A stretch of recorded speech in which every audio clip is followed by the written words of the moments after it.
All right, guys, we are in John 9. A man born blind receives sight. I think you all know what this story is.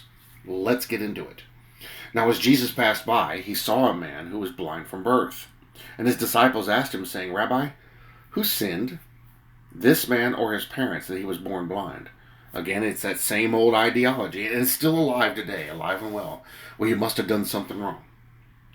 So, who did the wrong that this guy was born blind? That God would do this to him? Jesus answered, verse 3, neither this man nor his parents sinned, but that the works of God should be revealed in him. Notice something interesting here. He said they didn't sin. Was he speaking about a specific sin, or was he speaking about generally? Well, obviously they generally sinned. But I like the wording that he's using here.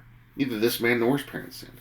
They didn't sin that would cause this guy to be blind. They didn't do anything wrong that would cause this to happen, that God would inflict him. This was given to him as a gift. This blindness was given to him as a gift so that the works of God will be done through him. This man is going to come to faith because of this.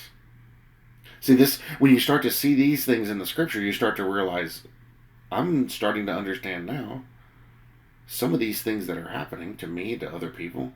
This is meant for salvation. This is meant that we will see the light and change. Once you start to realize that, it changes everything in how you look at things. 4. I must work the works of him who sent me while it is day. The night is coming when no one can work. As long as I am in the world, I am the light of the world. Interesting statement he made there. The night is coming. Well, is that when he's going to leave? Yeah, basically 2,000 years of night when no one can work. I mean, obviously we can do some things, but the focus was on that time frame right there. See, the dawning of the light, because the world has gotten darker and darker since then. The dawning of the light is when he returns. That's when the world will be at its darkest. Go back to the book of Revelation, you can see that. There will be no sun, no moon, no nothing. The only light they will see is going to be from the return of Jesus Christ at his second coming. As long, verse 5, as I am in the world, I am the light of the world. When he had said these things, he spat on the ground and made clay with the saliva, and he anointed the eyes of the blind man with the clay. Now this is interesting, and I've always wondered why he did this. Why didn't he just, hey, you're healed? People needed to see a sign. I think he did this because it was something that was going to work. Because in order for this stuff to kick in and to work like it's supposed to, like it's meant to, the person has to believe. This guy may not have had very much faith, but this action gave him faith. It may have helped people watching too to see it happen. Sometimes it can be spoken, sometimes something has to be done.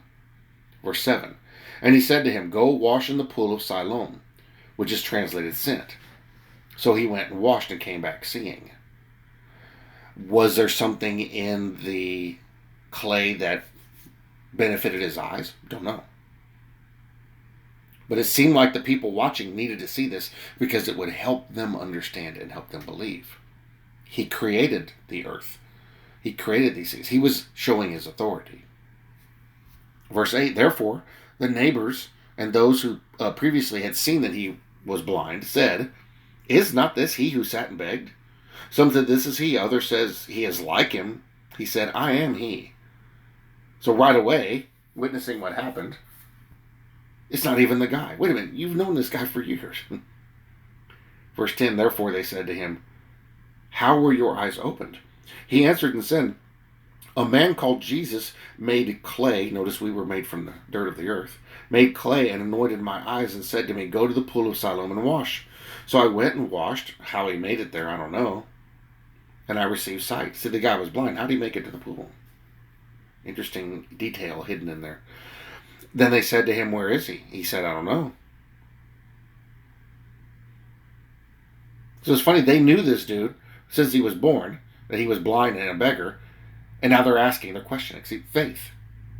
People need faith, and sometimes it takes an action like this to generate faith, to make them understand and see. Verse 13, they brought him, who formerly was blind, to the Pharisees. Now it was a Sabbath, when Jesus made the clay and opened the eyes. So again, you're seeing where Jesus is thumbing his nose at them and their law, because they added to the law, and he's doing work, making clay, on the Sabbath. So here again, you see why he did that also. Now it was a Sabbath when Jesus made the clay and opened his eyes. Then the Pharisees also asked him again how he had received his sight. He said to them, "He put clay on my eyes, and I wash and I see."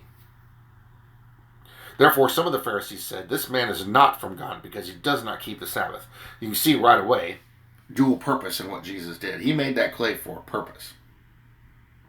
Not only is it going to help others that see believe, because they needed to see a sign, that's how Jews are, but, not all Jews, but he also did it to prove, I'm the Lord of the Sabbath, I can do what I want on the Sabbath.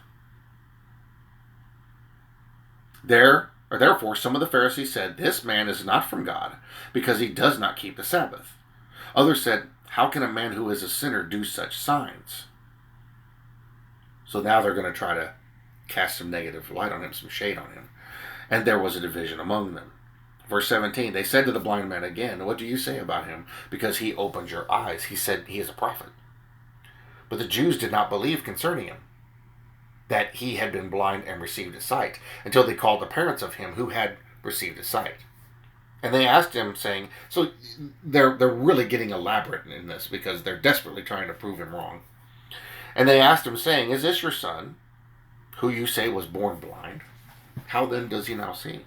His parents answered them and said, "We know that this is our son, and that he was born blind. But by what means he now sees, we do not know.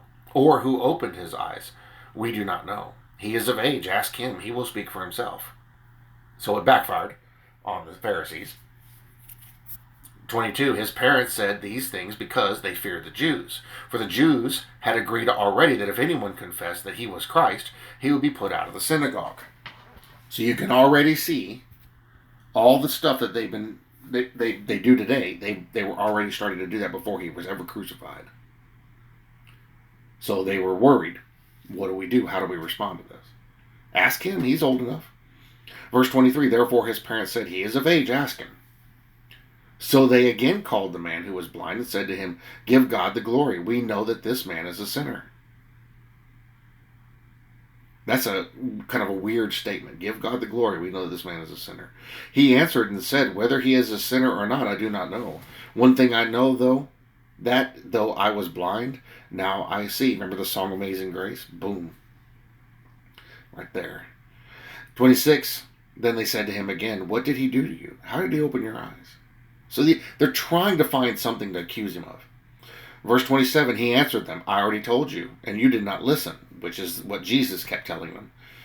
"Why do you want to hear it again? Do you also want to become his disciples?"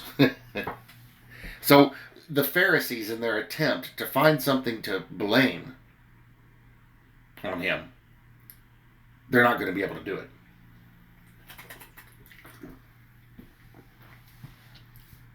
Because it keeps backfiring on them. All this stuff is for a purpose.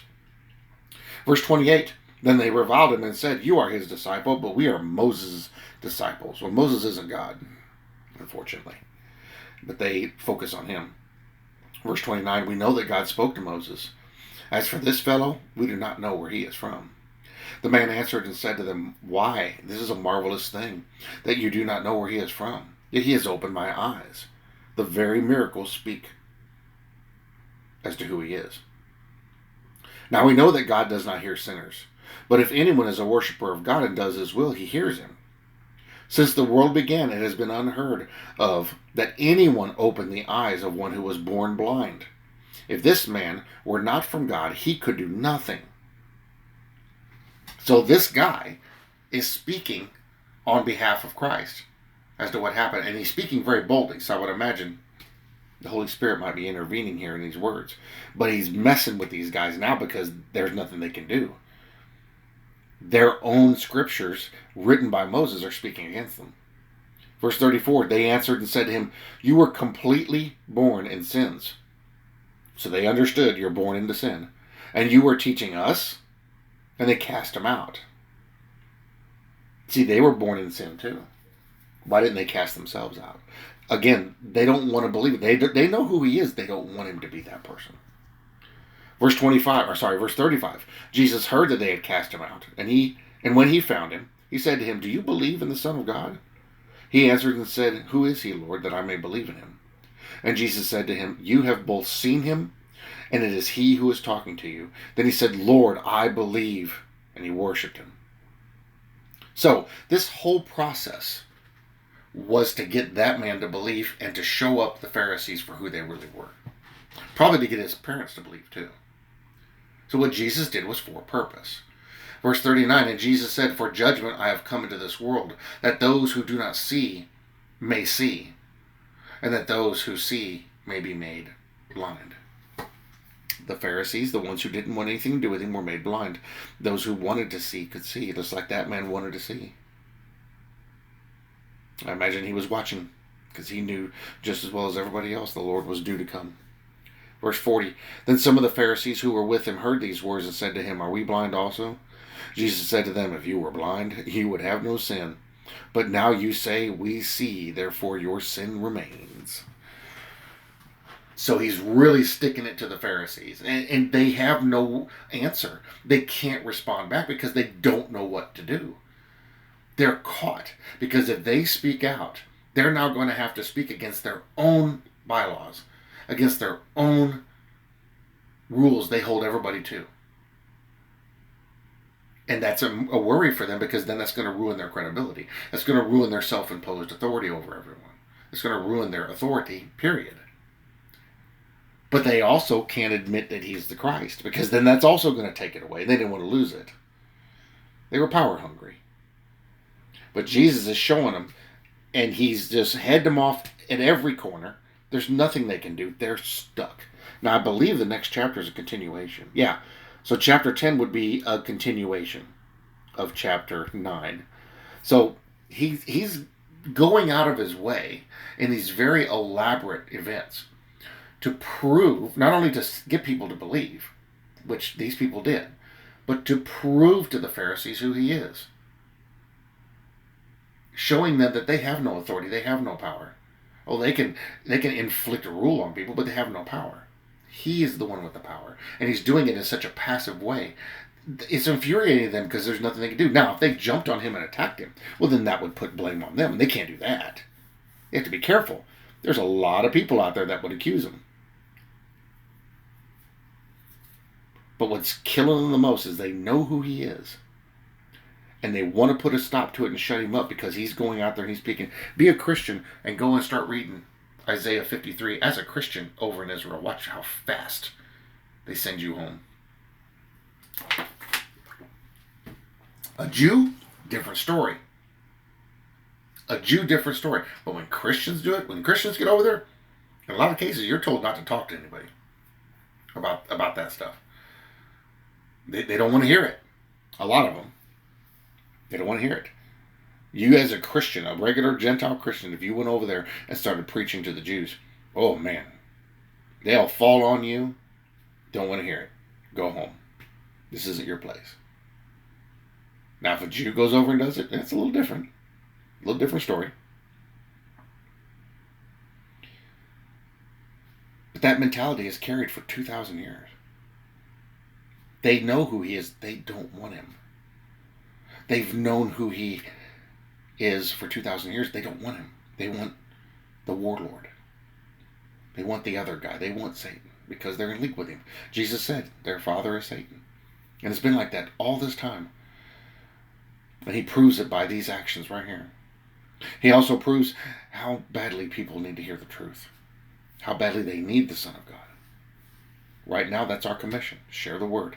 Share the gospel. Share the truth with others. Because there are people out there that still want it. Now, granted, the world is vastly different now, but there are people out there that are looking. And I wonder how many more we can grab a hold of by the hand and pull them in before the door shuts. Guys, that was John 9. Tomorrow will be John 10, the continuation of John 9. And we will see that then. All right, guys, thank you for watching. I will see you in the next one.